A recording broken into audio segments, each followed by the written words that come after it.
Bureaucracy के बारे में अक्सर तासुर और तजुर्बा यही कहता है कि ये इंतहाई सुलझे हुए और संजीदा तबीयत के लोग होते हैं जो पुलिस की भारी सिक्योरिटी और बड़े प्रोटोकॉल में हटो बच्चों की सदाओं में चलती हैं। लेकिन कराची के इलाके नॉर्थ नाजमाबाद के असिस्टेंट कमिश्नर ने इस राय को गलत साबित कर दिया है। जी हाँ, हम बात कर रहे हैं हाज़म बंगवार की। हाज़म बंगवार ने हाल ही में असिस्टेंट कमिश्नर नाजमाबाद के ओहदे का चार्ज संभाला है। हाज़म बंगवार मॉडलिंग भी करते रहे हैं। इसके अलावा मुआशी इंतजामी मसाइल पर टीवी मुबाहिसों का भी हिस्सा रहे हैं। उन्होंने अपना यूट्यूब चैनल भी बना रखा है जिस पर वो फैशन के हवाले से टिप्स और अपने तजुर्बात शेयर करते रहते हैं। वो गुलकारी का भी शौक रखते हैं और अपने कई गाने भी रिलीज कर चुके हैं। जमाना तालिबे इल्मी से ही हाज़म ज्यादा वक्त स्टूडियोज में गुजारा करते थे। उन्होंने 2014 में हिप हॉप गाने लिखकर इंडस्ट्री में तवज्जो हासिल की। वो जैसी जे, फ्यूचर, क्यारा, निकी मिनाज जैसे कलाकारों के लिए कई गीत लिख चुकी हैं। हाज़म 3 मारूफ कंपनियों के ब्रांड एम्बेसडर भी रह चुकी हैं। इसके बाद वो पाकिस्तान आए और उन्होंने CSS का इम्तहान पास किया और रवां हफ्ते ही वो असिस्टेंट कमिश्नर कराची तैनात हुए हैं। आजकल सोशल मीडिया पर इनके चर्चे हो रहे हैं और इनकी वजह शोहरत सरकारी ओहदा नहीं बल्कि इनके दिलचस्प शौक हैं। हाज़म बंगवार का ताल्लुक सिंध से है और वो 30 दिसंबर 1993 को कराची में पैदा हुए।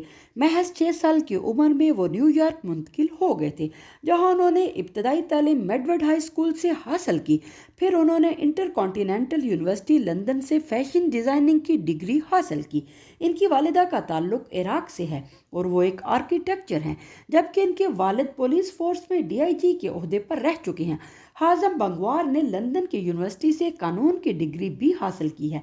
अपने स्टाइल और फैशन की वजह से सोशल मीडिया के बाद सारिफीन की तनकीद का निशाना बनने वाले कराची में तैनात हाज़म बंगवार का मौक़िफ़ भी आ गया है। इनका कहना है कि इन्हें जिद हो गई है कि पाकिस्तान में रहेंगे, पाकिस्तान से प्यार है, यहीं रहकर काम करना चाहते हैं।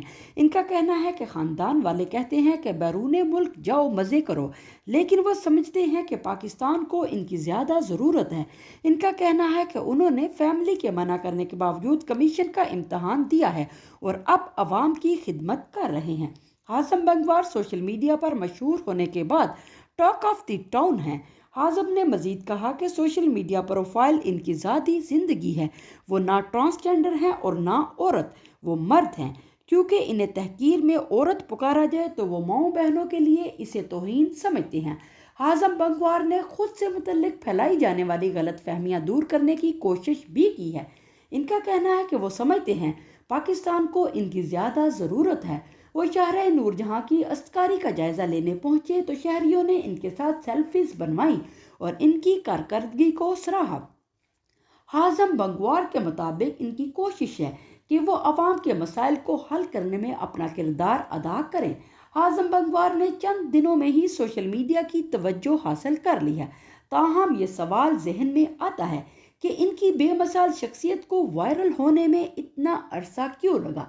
सिर्फ ट्विटर पर नज़र दौड़ाई जाए तो कोई इन्हें स्टाइलिश कह रहा है तो कोई फैशनेबल। बाज़ सारिफीन ने यह भी कहा कि एक ऐसी शख्सियत को सरकारी ओहदे में देखकर खुशी हुई है। ऐसे में डिप्टी डायरेक्टर AFI इस्लामाबाद आमना बेग ने भी टिप्स मांगते हुए सवाल किया। हाज़म बंगवार अपनी स्किन केयर रूटीन के बारे में बताएं।